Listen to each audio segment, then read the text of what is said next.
نحمده ونصلي على رسوله الكريم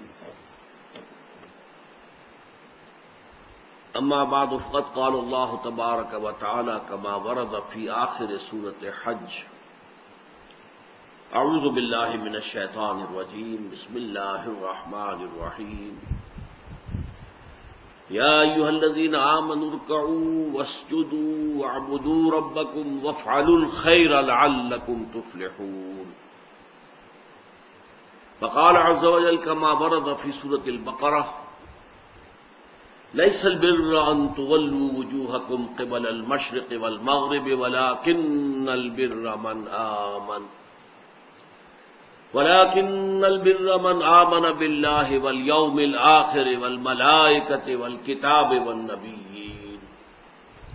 وآتى المال على حبه ذوي القربى واليتامى والمساكين وابن السبيل والسائلين وفي الرقاب وأقام الصلاة وآتى الزكاة والموفون بعهدهم إذا عاهدوا والصابرين في البأساء والضراء وحين البأس أولئك الذين صدقوا وأولئك هم المتقون صدق الله العظيم وقال النبي صلى الله عليه وسلم خير الناس من ينفع الناس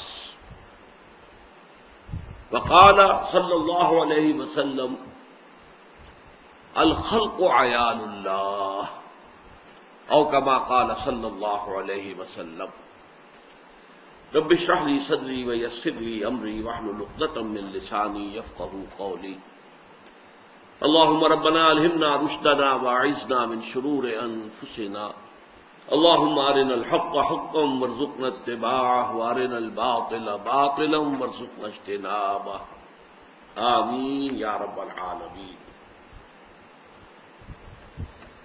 دیکھیے، جہاں تک خدمت خلق کا تعلق ہے، اس کا ایک کانسیپٹ وہ ہے کہ جو آفاقی ہے، پوری دنیا میں پایا جاتا ہے، کسی مذہب کے ساتھ خاص نہیں ہے، کسی قوم کے ساتھ خاص نہیں ہے، کسی ملک کے ساتھ خاص نہیں ہے، کسی طبقے کے ساتھ خاص نہیں ہے۔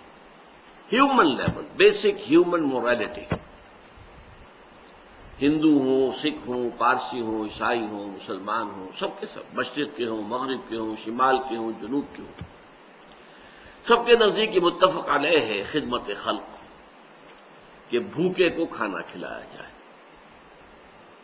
پیاسوں کے لیے پانی کا بندوبست کیا جائے، سبیلیں لگائی جائیں، کنویں کھودے جائیں، بیماروں کی دوا دارو کا اہتمام کیا جائے، ان کے علاج معالجے کا انتظام کیا جائے، ان کی عیادت کی جائے، ان کو بیک اپ کیا جائے، ان کی دلجوئی کی جائے، یتیموں کی سرپرستی کی جائے، ان کی تربیت کا، ان کی تعلیم کا بندوبست ہو، یتیم خانے کھولے جائیں تاکہ وہ بھی دوسرے اور جو بچے ہیں والدین کا سایہ جن کے سروں پر ہے، انہی کی طریقے سے وہ بھی ملک اور قوم کے اچھے شہری بننے کے قابل ہو جائے۔ بیواؤں کے لیے کوئی ایسا امدادی کار ہو، پھر مسافروں کے لیے، اسی زمانے میں مسافر خانے ہوتے تھے، یہ دھرم شالائیں ہوتی تھیں ہندوؤں کے ہاں، یہ بڑے پن کے کام تھے، بڑے ثواب کے کام سمجھے جاتے تھے کہ مسافر وہاں آئے، ٹھہرے، دال روٹی بھی کھائے اور اس سے اس کے اوپر کوئی چارج نہ ہو، کوئی اس سے پیسے نہ لیے جائیں، یہ کام بھی ہوتے تھے۔ یہ سارے کام وہ ہیں کہ جیسا کہ میں نے عرض کیا کہ یہ یونیورسل ہیں، گلوبل ہیں، ہر قوم میں، ہر مذہب میں ان کا تصور موجود ہے، کم و بیش، کسی کے ہاں اس پر زیادہ ایمفیسس ہے، کسی کے ہاں قدر کم ہوگا، لیکن یہ بیسک ہیومن مورلز اور بیسک ہیومن مورالٹی سے متعلق مسئلہ ہے۔ اسلام بھی اس میں پورے طور پر شریک ہے، بلکہ اسلام نے اس سلسلے میں جو تصورات دیے ہیں ان کے اندر ایک اضافی شان پیدا ہوتی ہے۔ میں نے ابھی آپ کو 2 حدیثیں سنائی ہیں۔ حضور نے فرمایا خیر الناس من ينفع الناس، لوگوں میں سے بہترین لوگ وہ ہیں جو لوگوں کو فائدہ پہنچائیں۔ یہ خدمت خلق کے لیے بہت ہی بنیادی، یوں سمجھیے کہ ایک ایکسیم، خیر الناس من ينفع الناس۔ اسی طریقے سے دوسری حدیث میں نے آپ کو سنائی، بڑا پیارا انداز ہے، الخلق عیال اللہ، یہ تمام مخلوقات جو ہیں اللہ کے کنبے کے مانند ہیں۔ ظاہر بات ہے کہ اگر کسی کو اللہ سے محبت ہے تو اس کے کنبے سے بھی تو محبت ہوگی، یہ ایک فطری بات ہے۔ تو الخلق و عیال اللہ، تمام مخلوقات جو ہیں وہ اللہ کے کنبے کے مانند ہیں، تو ان کے ساتھ محبت کرنا، ان کے ساتھ خلوص، ان کی دلجوئی، ان کی خدمت کرنا، یہ گویا کہ اس کا ایک منطقی تقاضا ہے، لازمی تقاضا ہے۔ اور اس میں اس حد تک ہمیں احادیث کے اندر کیفیت ملتی ہے، ایسی تمثیلی انداز کے اندر، کہ شاید دنیا میں کہیں اور وہ تصور اس درجے کا موجود نہ ہو، کہ اللہ تعالیٰ فرماتے ہیں کہ قیامت کے دن وہ اپنے کسی بندے سے شکوہ کریں گے، اے میرے بندے، میں بھوکا تھا، میں نے تجھ سے کھانا مانگا، تو نے مجھے کھانا نہیں دیا۔ وہ بندہ کہے گا اللہ تو اس سے پاک ہے، اعلیٰ ہے، برتر ہے، کہ تجھے بھوک لگے، تجھے کھانے کی ضرورت ہو۔ اللہ فرمائے گا دیکھو میرے فلاں بندے نے تم سے، وہ بھوکا تھا، تم سے کھانا مانگا تھا، تم نے نہیں دیا، وہ میں ہی تو تھا، جب وہ میرے کنبے کا تھا، الخلق و عیال اللہ، تو گویا کہ میں ہی تھا۔ اس سے بھی آگے اللہ شکوہ کرے گا کہ میرے بندے میں ننگا تھا، میں نے چاہا کہ تو میرا تن ڈھانپ دے، تو نے نہیں ڈھانپا۔ وہ کہے گا معاذ اللہ معاذ اللہ معاذ اللہ، اللہ اے اللہ تو اس سے بہت بلند ہے، بالا ہے، کہ تجھے کوئی اوریانی لاحق ہو۔ اللہ فرمائے گا میرا فلاں بندہ جس کے پاس تن ڈھانپنے کو کپڑا نہیں تھا، اس نے تجھ سے سوال کیا تھا، وہ میں ہی تو تھا۔ یعنی سائل کی آستین سے جو ہاتھ نکل رہا ہے اسے سائل کا ہاتھ نہ سمجھو، اللہ کا ہاتھ سمجھو۔ تو اس سے اونچا تو کوئی تصور ممکن ہی نہیں ہے۔ اس اعتبار سے میں جو آیات میں نے آپ کو پڑھ کر سنائی ہیں ان کے حوالے سے تھوڑی سی وضاحت کرنا چاہتا ہوں کہ اس طرز کی خدمت خلق کا معاملہ جو ہے اس کا ہمارے دین میں کیا مقام ہے۔ سورہ حج کی لاسٹ بٹ 1 آیت ہے، یا ایھا الذین آمنوا ارکعوا واسجدوا واعبدوا ربکم وافعلوا الخیر لعلکم تفلحون۔ اے ایمان کے دعوے دارو، رکوع کیا کرو اللہ کی جناب میں، سجدہ کیا کرو اللہ کی جناب میں، اللہ کی پرستش کرو، اس کی اطاعت کرو، اور اچھے کام کرو تاکہ تم فلاح پاؤ۔ اب یہاں سوال پیدا ہوتا ہے، رکوع و سجود میں جو ریچولز ہیں ورشپ کے، موڈز آف ورشپ، وہ آ گئے، اور عبادت کا لفظ انتہائی جامع ہے۔ پوری زندگی میں ہر اعتبار سے اللہ کے احکام کی اطاعت کرنا اس کا لازمی جز ہے۔ جب یہ ساری چیزیں کور ہو گئی تو وفعل الخیر سے کیا مراد ہے؟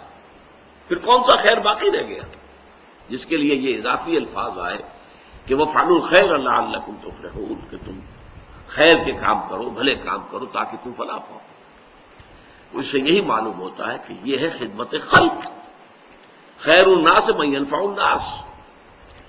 اس لیے کہ دیکھیے، ایک تو یہ ہے کہ عبادت کا تقاضا یہ ہے کہ آپ زکوٰۃ ادا کر دیں، آپ کے مال میں جتنی زکوٰۃ بنتی تھی وہ آپ نے دے دی، عبادت کا اور اطاعت کا حق تو ادا ہو گیا۔ اب اس سے زیادہ مال خرچ کرنا غریبوں کے لیے، مسکینوں کے لیے، بیواؤں کے لیے، بھوکوں کے لیے، حاجت مندوں کے لیے، یہ گویا کہ اب کار خیر شمار ہوگا۔ وافعلوا الخیر لعلکم تفلحون، اور بھلے کام کرو، نیک کام کرو تاکہ تم فلاح پاؤ۔ اسی کی تائید ہوتی ہے آیت البر سے۔ عام طور پر جو دنیا میں نیکی کا تصور ہے وہ مذہبی سطح پر زیادہ نمازیں پڑھنا، نوافل ادا کرنا، اسی طریقے سے اور عبادت گزاری، اس کو زیادہ سمجھا جاتا ہے کہ یہ اصل نیکی ہے۔ قرآن مجید نے اس کی نفی کی ہے۔ اگرچہ ٹھیک ہے، نماز بھی فرض ہے، ادا کرنی ہوگی، روزہ فرض ہے، رکھنا ہوگا، اسی طریقے سے نماز پڑھتے ہوئے قبلے کی طرف رخ کرنا لازم ہے، آپ کو کرنا ہوگا، یہ ساری چیزیں دین میں ہیں، دین کے احکام میں ہیں۔ اصل نیکی یہ نہیں ہے۔ لیس البر ان تولوا وجوہکم قبل المشرق والمغرب، نیکی، اصلی نیکی یہ نہیں ہے، یا تمام نیکی یہ نہیں ہے کہ تم اپنے چہرے مشرق یا مغرب کی طرف کر دو، رکوع کرو، سجود کرو، یہ سارے جو بھی فزیکل ایکٹس آف ورشپ ہیں یہ سب اس کے اندر آ گئے۔ وَلَٰكِنَّ الْبِرَّ مَنْ آمَنَ بِاللَّهِ وَالْيَوْمِ الْآخِرِ وَالْمَلَائِكَةِ وَالْكِتَابِ وَالنَّبِيِّينَ۔ اصلاً نیک وہ ہے جو سب سے پہلے تو ایمان کی شرط پوری کرے، ایمان لائے اللہ پر، اور یوم آخر پر اور فرشتوں پر اور کتابوں پر اور نبیوں پر. اور اس کے بعد یہ تو ایمان کی بات ہوئی. ہر شخص سمجھ لے گا کہ واقعی ایمان تو مقدم ہے ہر شے پر. ایمان کے بغیر تو کوئی عمل اللہ کو قبول نہیں ہے. لیکن اس کے بعد عمل جو بیان کیا گیا سب سے پہلا اعمال میں سے وہ ہے خیرات، حسنات. لوگوں کو ان کی تکلیفوں میں دیکھ کر اپنا مال ان پر خرچ کرنا. اگرچہ مال طبعاً محبوب ہے، محبوب ہونے کے علی الرغم کہ مال سب کو پسند ہے، کس کو پسند نہیں ہے، مال محبوب شے ہے. لیکن وہ یہ کہ ان کے لیے وہ لوگ آت المال علی حب ہی، اس کی محبت کے علی الرغم انہوں نے مال خرچ کیا. آت المال علی حب ذوی القربى، قرابت دار، رشتہ دار، والیتامى، یتیم، والمساکین، وابن السبیل، مسافر، والسائلین، دستے سوال دراز کرنے والے، مانگنے والے، وفی الرقاب، اور گردنوں کو چھڑانے میں. رقبہ کہتے ہیں گردن. اس کی معنی کیا ہے کہ اگر کوئی غلام ہے تو اپنے مال سے اس کو خرید کر آزاد کر دیا جاتا تھا. یہ بہت بڑی نیکی تھی. حضرت ابوبکر رضی اللہ تعالیٰ عنہ کے جو فضائل کا دفتر ہے اس میں سب سے روشن اور درخشندہ باب یہی ہے کہ غلاموں اور کنیزوں میں سے جو اسلام لے آئے تھے اور انہیں ان کے کافر اور مشرک آقا ستا رہے تھے، مار رہے تھے، تکلیفیں پہنچا رہے تھے، انہوں نے جو بھی ان کے آقاؤں نے منہ مانگے دام مانگے ان پر خریدا اور آزاد کر دی. یہ پھر رقاب ہے. اور اسی کا ایک مفہوم یہ بھی آتا ہے کہ اگر کوئی شخص قرض میں اس طریقے سے جکڑا جائے کہ لاکھ کوشش کے باوجود نہیں نکل پا رہا، تو بجائے اس کے کہ آپ اس کو صرف کوئی تھوڑی سی مدد کرتے رہے کہ سسٹین تو کر سکے اپنے آپ کو، سبسسٹنس تو ہو جائے، نہیں، کوئی لمپ سم قسم کی مدد ایسی دی جائے کہ وہ سارے قرضوں سے نجات پا کر دوبارہ اپنے پاؤں پر کھڑا ہو جائے.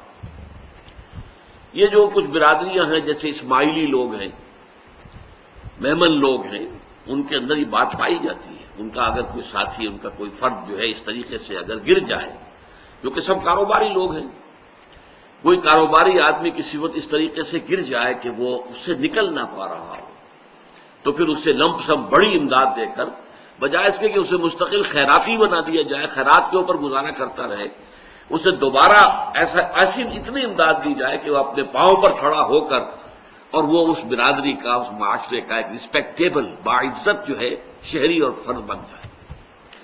یہ غور کرنے کی بات ہے. اس کے بعد فرمایا وَأَقَامَ الصَّلَاةَ وَآتَى الزَّكَاةَ، اور قائم کی اس نے نماز اور ادا کی زکات. یہاں دو نقطے سمجھنے کے ہیں. اگرچہ ایک اعتبار سے ہم کہتے ہیں الصلاۃ عماد الدین، نماز جو ہے وہ تو دین کا ستون ہے. اور یہ بھی بات صحیح احادیث میں آئی ہے کہ قیامت میں جب انسانوں کا حساب ہوگا تو سب سے پہلے نماز کا حساب لیا جائے گا. روز محشر کے جان گداس بود اولی پرسش نماز بود، یہ بھی صحیح ہے. کہ اس کے باوجود یہاں نماز کا ذکر بعد میں لایا گیا.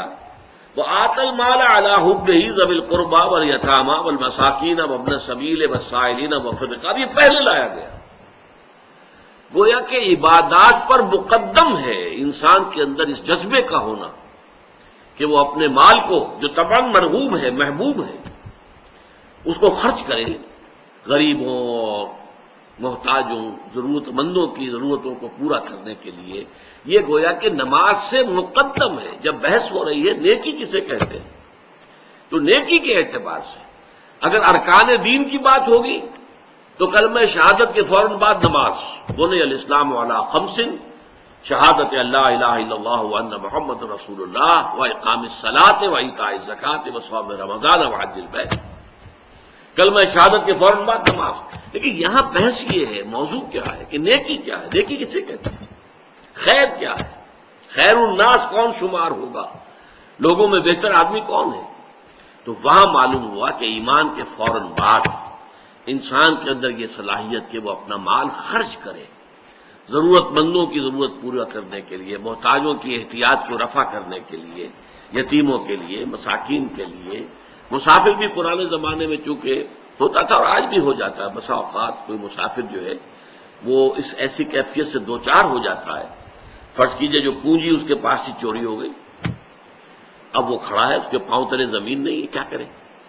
اجنبی جگہ پر ہے، تو ایسے حالات میں مسافروں کی مدد بھی یقیناً بہت بڑی نیکی کا، اگرچہ ہمارے ہاں آج کل مختلف لوگوں نے اس کو دندہ بنا لیا ہے، ایک پروفیشن جو ہے بیگری کا، اس نے اپنے جو ہے مختلف ہتھ کنڈے جو استعمال کیا، اس کی وجہ سے آدمی شک میں پڑ جاتا ہے کہ پتہ نہیں یہ جینوئن کیس ہے یا نہیں ہے، اور یہ جو شک ہے یہ خود اپنی جگہ پر جینوئن ہے، لیکن یہ ہے کہ بہرحال اس امکان کو آپ رفع نہیں کر سکتے کہ ہو سکتا ہے کہ کوئی شخص واقعہ جینوئنلی ضرورت کے اندر پڑ گیا ہو، کہ اس کے اوپر ایسی آفت آ گئی کہ اس کی جیب کٹ گئی، اس کی ساری پونجی جو ہے وہ جاتی رہی، تو اب وہ تو کھڑا ہوا ہے، معلق ہے ہوا کے اندر، اس کے پاؤں تلے زمین نہیں۔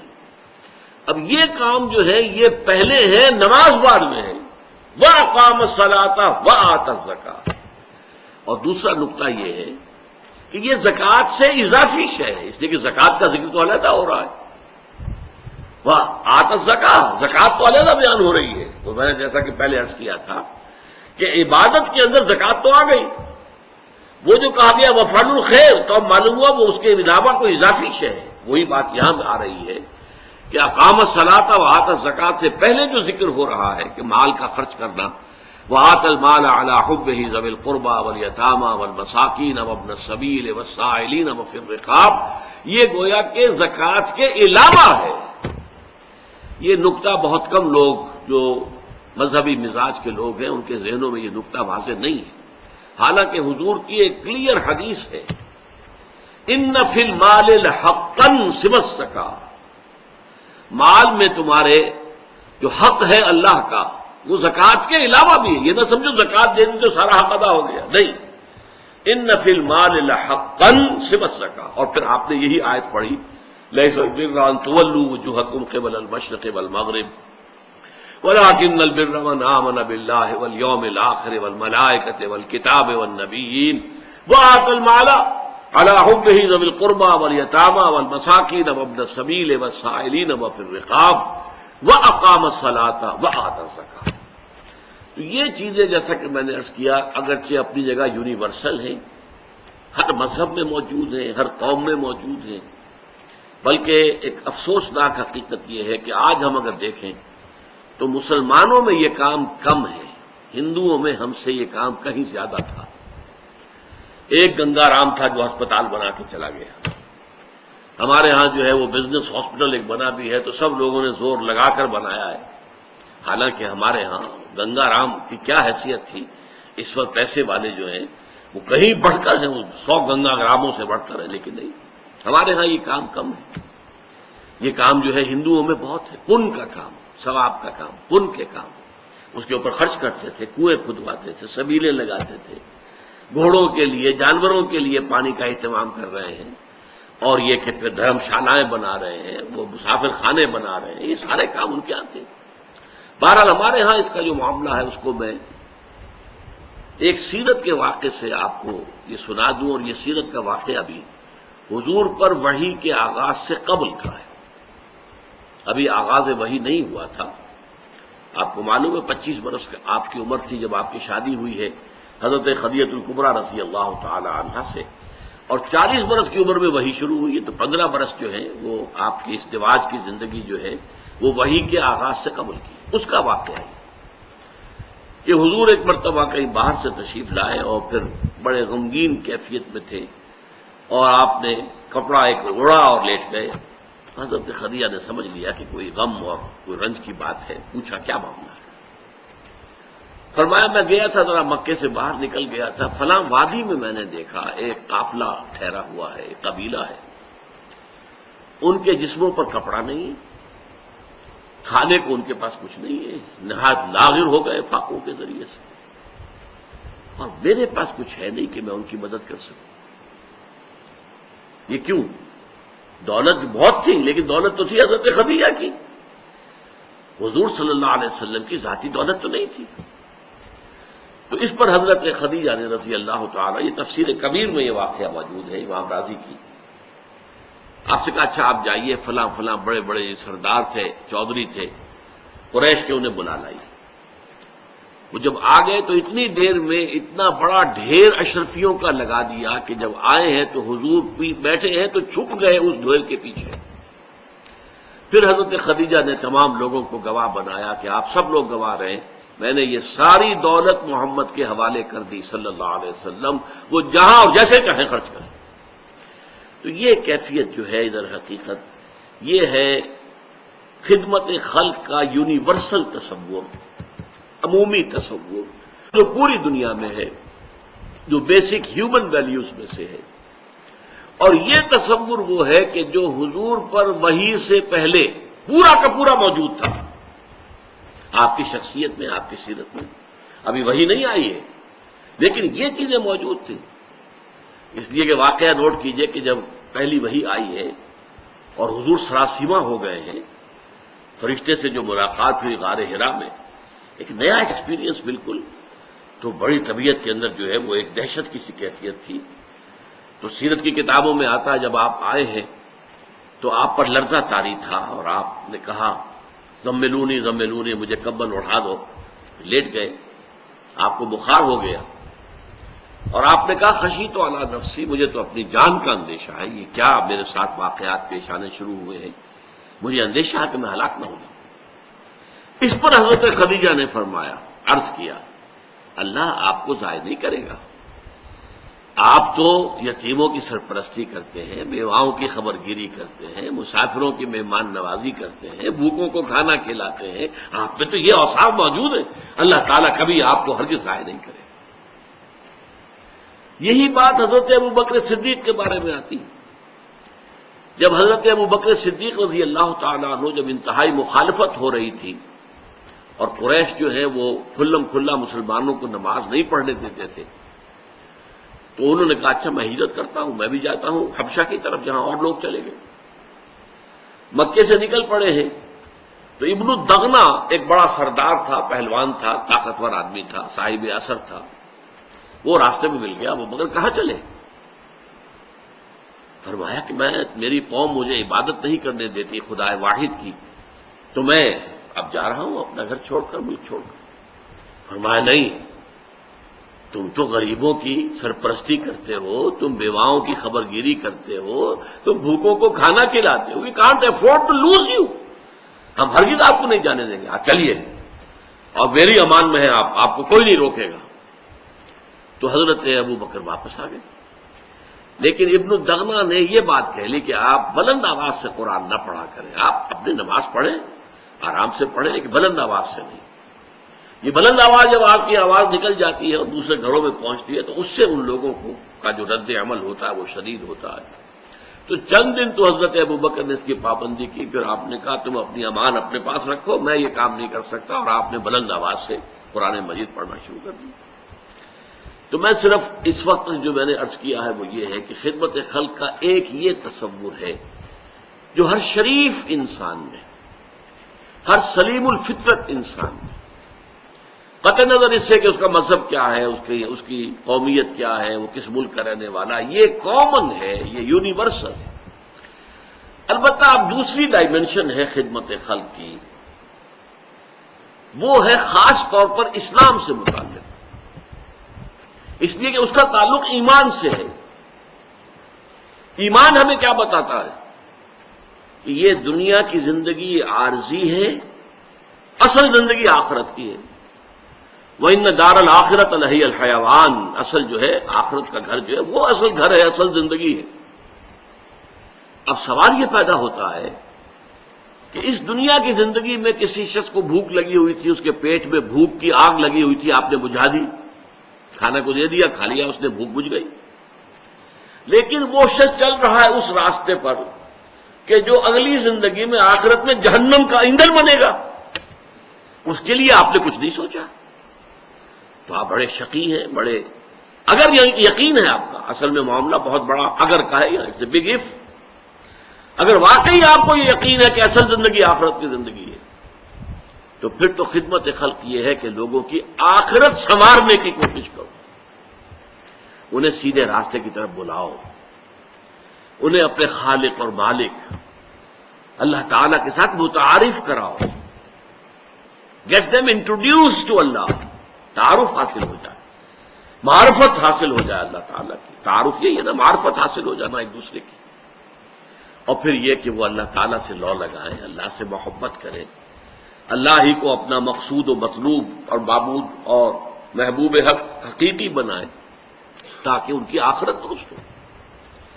اگر یہ ہم نہیں کر رہے، اور ظاہر بات ہے کہ بھوکے کو کھانا کھلا دیا تو نیکے کا کام تو ہے، لیکن وہ چل رہا ہے اس راستے پر کہ جو اسے جہنم میں لے کر جا رہا ہے، اس راستے سے بچا کر اور جنت کے راستے پر لوگوں کو ڈالنا، جہاں ابدی راحت ہوگی، جہاں ہمیشہ ہمیشہ کے لیے روح و ریحان و جنت نعیم، اس راستے پر لے آنا، یہ سب سے بڑی خدمت خلق ہے۔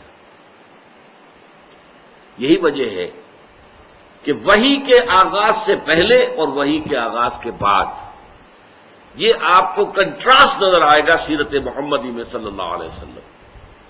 وحی کے آغاز سے پہلے وہ نیکی کا خدمت خلق کا تصور، بھوکوں کو کھانا کھلانا، مسافروں کی خدمت کرنا، بیواؤں یتیموں کی سرپرستی کرنا، یہ مطلب جو ہے تمام و کمال سیرت محمدی میں موجود ہے۔ لیکن جیسے ہی وحی شروع ہو گئی اور یہ حقیقت منکشف ہو گئی کہ اصل زندگی تو وہ ہے، یہ تو عارضی ہے، 20 سال 30 سال 40 سال 50 سال ختم ہو جانی ہے، آج نہیں تو کل، کل نہیں تو پرسوں۔ کوئی شخص اگر جھگی میں رہ رہا ہے اس کو بھی موت آنی ہے، اور کوئی شخص محل میں رہ رہا ہے اس کو بھی موت آنی ہے۔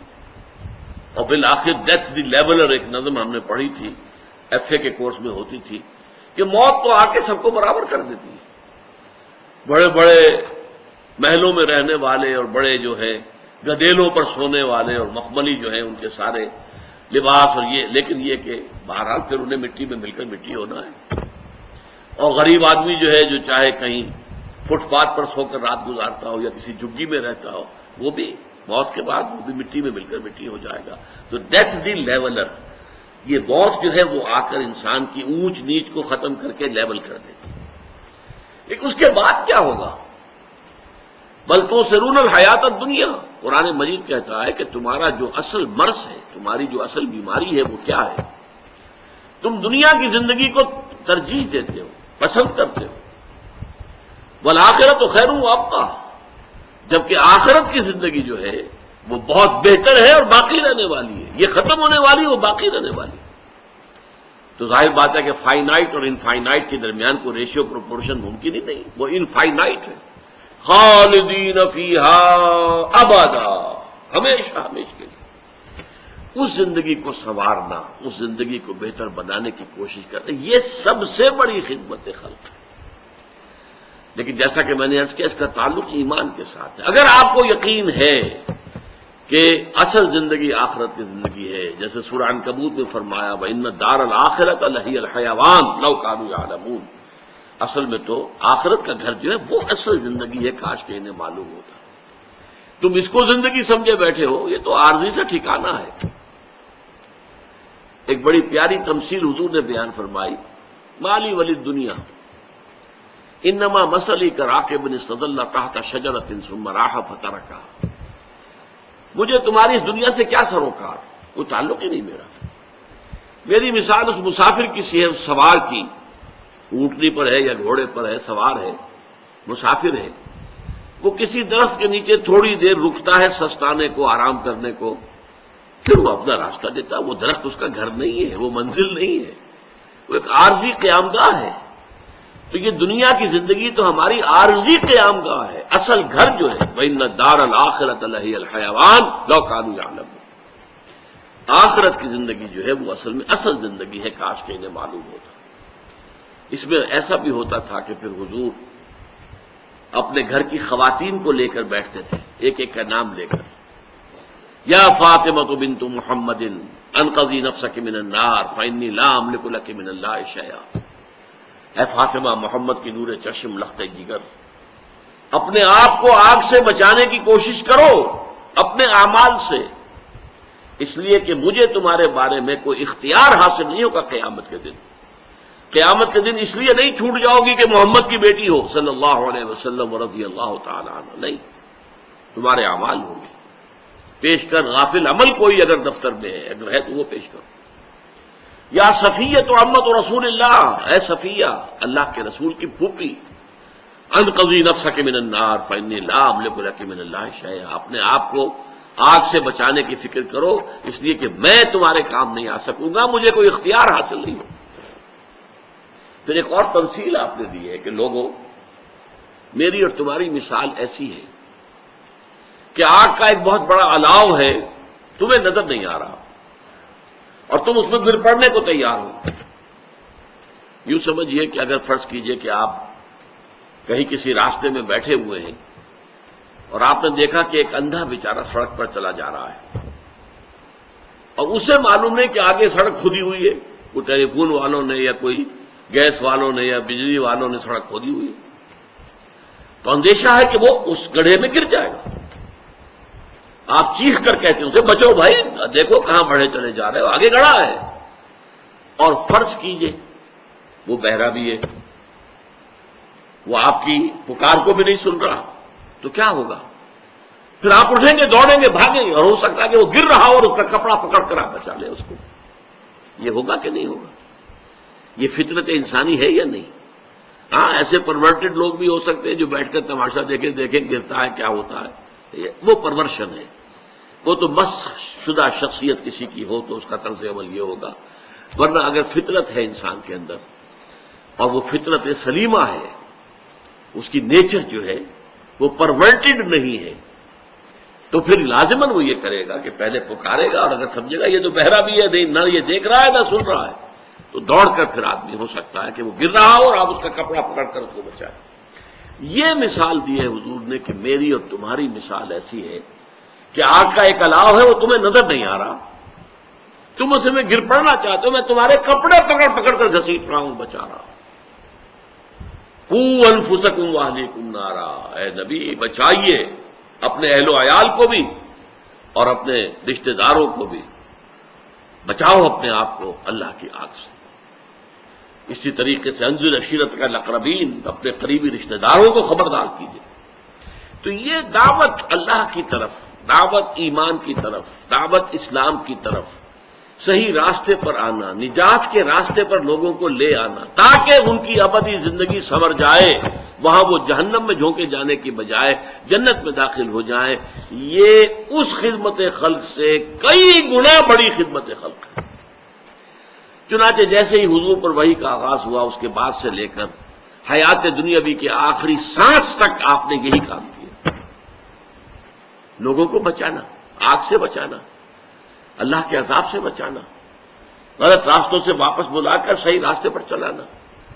یہ خدمت خلق کی سیکنڈ ڈائمنشن ہے، لیکن اس کا تعلق کیا ہے؟ ایمان کے ساتھ۔ جس شخص کے اندر ایمان نہیں ہے، ظاہر بات ہے اس کے سامنے یہ ڈائمنشن نہیں آ سکتی۔ وہ ڈائمنشن تو ہوگی کہ بھوکے کو کھانا کھلا دو اور بیمار کی دوا دارو کا بندوبست کر دو، وہ تو ہوگی، وہ تو یونیورسل ہے، جیسا کہ میں نے عرض کیا، اس کا تعلق بیسک ہیومن مورالٹی سے۔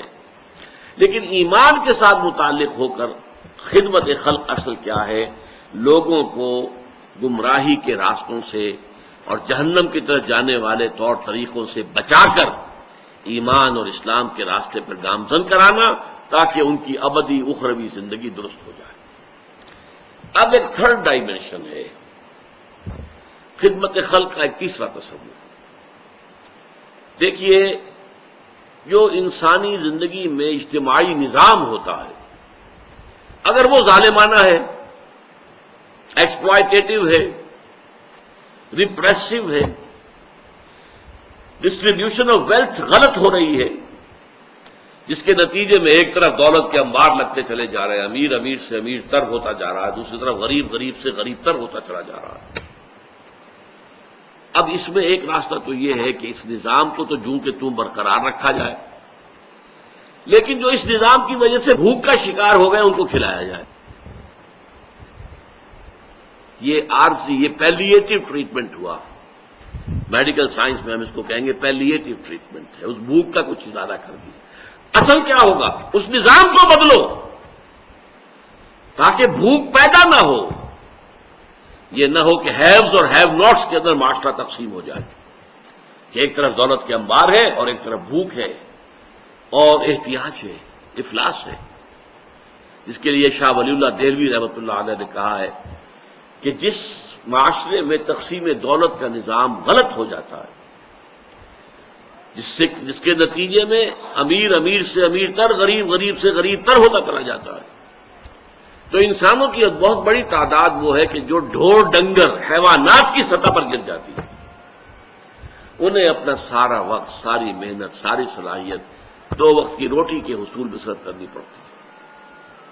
جیسے کہ لدو اونٹ ہو، یا ہل میں جتا ہوا بیل ہو، یا کولو کا بیل ہو، انسانوں کی عظیم اکثریت اسی میں لگی رہتی ہے۔ اب ظاہر بات ہے ان میں کوئی اعلیٰ خیال کہاں سے آئے گا، کوئی اعلیٰ آئیڈیا، کوئی عمدہ خیال، کوئی بلند ذہنی اور فکری اور نظریاتی سطح تک رسائی ناممکن۔ 2 وقت کی روٹی پوری نہیں ہو رہی تو اور کیا ہوگا؟ اور اسی کے لیے کہا ہے حضور نے صلی اللہ علیہ وسلم، کاد الفقر ان یکون کفرا، یہ فقر اور یہ احتیاج، یہ بھوک انسان کو کفر تک پہنچا دیتی۔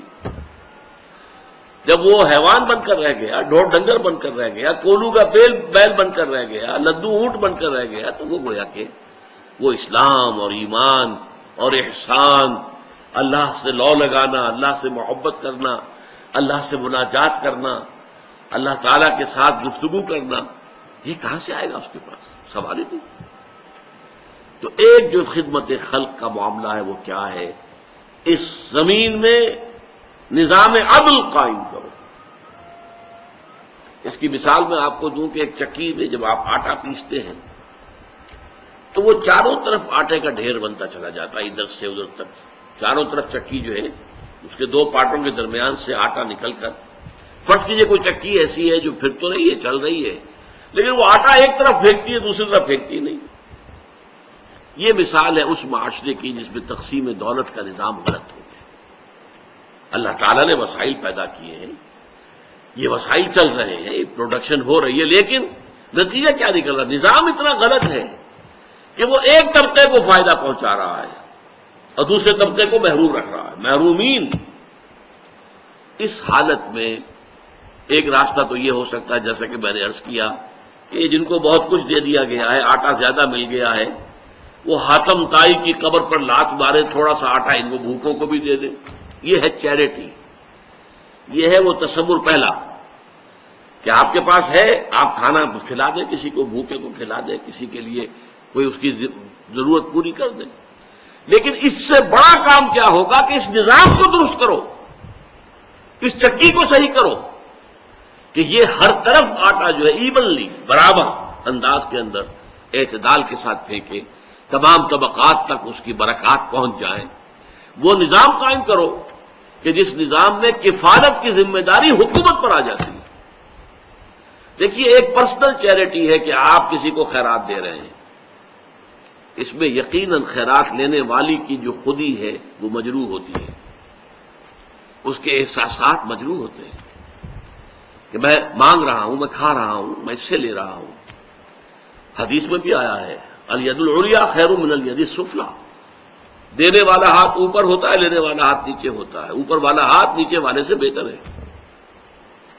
لیکن اگر یہ نظام حکومت کی سطح پر ہو، یہ حکومت کی ذمہ داری ہو، پھر وہ پرسنل چیریٹی کا معاملہ ختم ہو جائے گا۔ وہ تو حکومت کفالت کرنے کی ذمہ داری لے۔ آج مغربی ممالک میں سے بہت سو میں ویلفیئر کا نظام ہے، سوشل سیکیورٹی کا نظام ہے، ان امپلائمنٹ الاؤنسز کا نظام ہے، تاکہ کوئی شخص جو ہے کسی کے سامنے جا کے ہاتھ نہ پھیلائے، حکومت دے گی اسے۔ ایک شہری کے اعتبار سے اس کا حق ہے کہ حکومت اسے دے، کم سے کم اس کی بنیادی ضروریات جو ہے وہ پوری ہو رہی ہیں۔ یہ اگر نظام ہم قائم نہیں کرتے، اسلام نے وہ نظام دیا ہے، نظام خلافت، کہ ہر انسان کی بنیادی ضروریات کی کفالت حکومت کے ذمہ ہے۔ یہی وجہ ہے، دیکھیے آپ نے پڑھا ہوگا، سنا ہوگا کہ خلافت راشدہ میں، خصوصاً حضرت عمر کے دور خلافت میں، لوگ زکوٰۃ لے کر پھرتے تھے، کوئی لینے والا نہیں ہوتا تھا۔ تو کیوں؟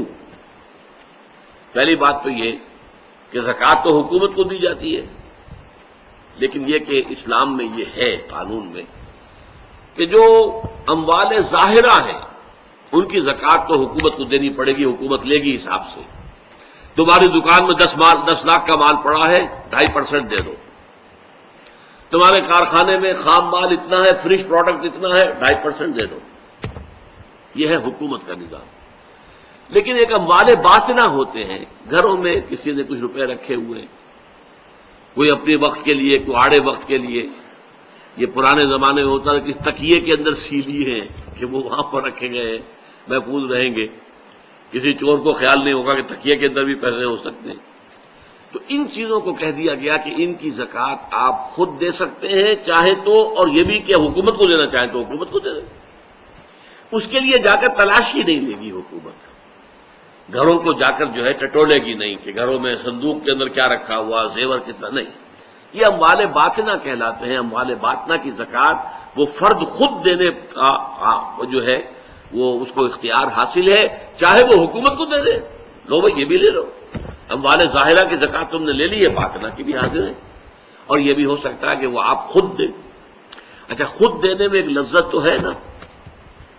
وہ جو حضور کی حدیث ابھی میں نے سنائی، الید العلیٰ خیر من الید السفلیٰ، دینے والا ہاتھ جو اوپر ہوتا ہے وہ نیچے والے ہاتھ سے بہتر ہے. تو ایک لذت تو ہے نا کہ آپ دے رہے ہیں، کوئی لے رہا ہے، آپ ڈونر ہیں، کوئی ریسیپینٹ ہے.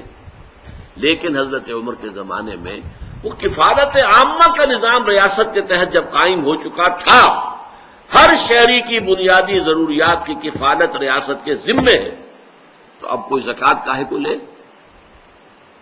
لہذا آپ کو یہ واقعہ ملتا ہے کہ لوگ اپنی زکوٰۃ لے کر پھرتے تھے، ان کا قبول کرنے والا کوئی نہیں ہوتا. Why should they accept? ہماری ذمہ داری تو حکومت پر ہے. اب ظاہر بات ہے کہ یہ جو نظام کو برپا کرنا ہے اور exploitative, repressive, unjust system of life, politico socio economic system of life, اس کو بدلنا آسان کام نہیں ہے. ظاہر بات ہے کہ ہر نظام کے ساتھ ویسٹڈ انٹرسٹ ہوتے ہیں. اب جاگیرداری نظام ہے، جاگیردار ہے، آپ کہیں جاگیرداری نظام ہم ختم کر دیں گے تو جاگیردار ختم کرنے دے گا آپ کو؟ They are bound to defend their system, اس لیے کہ اس کے ساتھ ان کے مراعات ہیں، ان کے فوائد ہیں، ان کے مفادات ہیں. بادشاہی نظام آپ سعودی عرب میں ختم کرنے کی کوشش کریں تو سعودی آپ کو ختم کرنے دیں گے؟ آل سعود جن کی حکومت ہے، جن کے بلین ڈالر کے جو ہے وہ محل بنتے ہیں، وہ آپ کو نظام تو ختم نہیں کرنے دیں گے. اس نظام کو ختم کرنے کے لیے جد و جہد کرنی پڑتی ہے، انقلابی جد و جہد. اس کے لیے انقلابی جد و جہد، پہلے ایک پارٹی وجود میں آئے، ڈسپلن پارٹی، جو تن من دھن یہاں تک کہ جان بھی قربان کرنے کو تیار. کمیونسٹ پارٹی آف رشیا، بولشویکس، مونشویکس، انہوں نے کوئی کم قربانیاں نہیں دی تھی. ایسے ہی زار کی حکومت ختم نہیں ہوئی تھی، بڑی قربانیاں دے کر ہوئی تھی.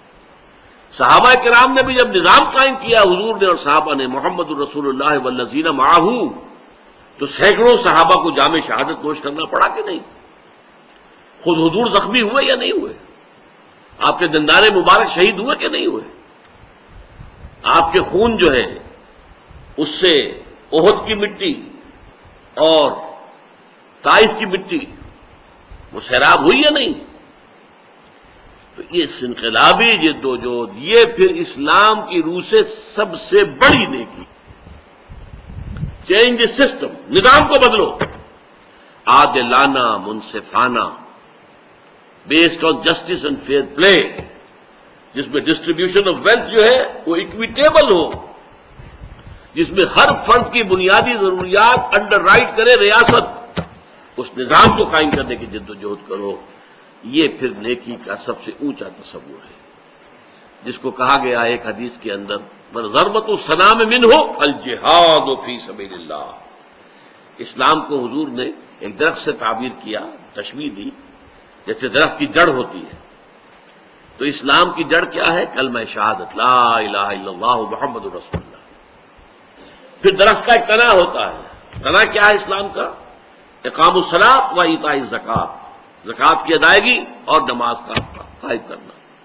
پھر درخت میں اوپر برگ و بار آتے ہیں، پتے ہیں، شاخیں ہیں، پھل لگ رہے ہیں، یہ اس کی چوٹی ہے. تو ضربۃ السلام منہ، اسلام کی چوٹی جو ہے وہ الجہاد فی سبیل اللہ، اللہ کا جہاد، اللہ کی راہ میں جہاد کرنا. تاکہ اللہ تعالیٰ نے جو عادلانہ نظام دین الحق کی شکل میں، اسلام کی شکل میں، ان الدین عند اللہ الاسلام، جو حضور کے ذریعے سے پایہ تکمیل کو پہنچا، الیوم اکملت لکم دینکم واتممت علیکم نعمتی ورضیت لکم الاسلام دینا، اس دین کو قائم کرنے کے لیے جہاد کیا جائے، یہ سب سے اونچی نیکی ہے۔ اور اس کا مقصد بھی کیا ہے؟ خدمت خلق، تاکہ لوگوں کو ظلم و ستم سے نجات دلائی جائے اور لوگوں کے لیے ان کی زندگیوں کے اندر ان کی ضروریات کو وہاں پہنچایا جائے، ان کے ساتھ انصاف ہو۔ اس کے لیے تو خدمت خلق کے یہ 3 لیولز ہیں جو میں نے آپ کے سامنے رکھے۔ ایک یونیورسل ہے، کامن ٹو آل ہیومینٹی، بھوکے کو کھانا کھلانا، پیاسے کے لیے پانی کا بندوبست کرنا، بیمار کے لیے دوا دارو کا بندوبست کرنا، تیمارداری کا انتظام کرنا، ان کی دلجوئی ہے، جا کر وزٹ کرنا ہے، اور جو بھی طریقے ہیں دنیا کے اندر عیادت ہے۔ اس کے علاوہ غریبوں، یتیموں، مسکینوں، ان کے لیے کوئی کوشش، یہ یونیورسل کانسیپٹ ہے، دس از دی بیس لائن۔ اس بیس لائن کے اوپر 2 اور ڈائمنشنز ہیں جن کا تعلق خاص اسلام کے ساتھ ہے، ایکسکلوسو۔ ایک کیا ہے؟ لوگوں کو دعوت دینا کہ وہ اللہ کے دین کی طرف، اللہ کی طرف آئیں تاکہ ان کی ابدی زندگی، ہمیشہ کی زندگی، آخرت کی زندگی درست ہو جائے۔ اور دوسرے یہ کہ اس دنیا میں اس عادلانہ نظام کو قائم کرنے کی جد و جہد کی جائے کہ جس کے ذریعے سے نوع انسانی ہر قسم کے ظلم سے نجات پا جائے۔ بس میں اسی پر اکتفا کر رہا ہوں۔ اقول قولی ھذا واستغفر اللہ لی ولکم ولسائر المسلمین۔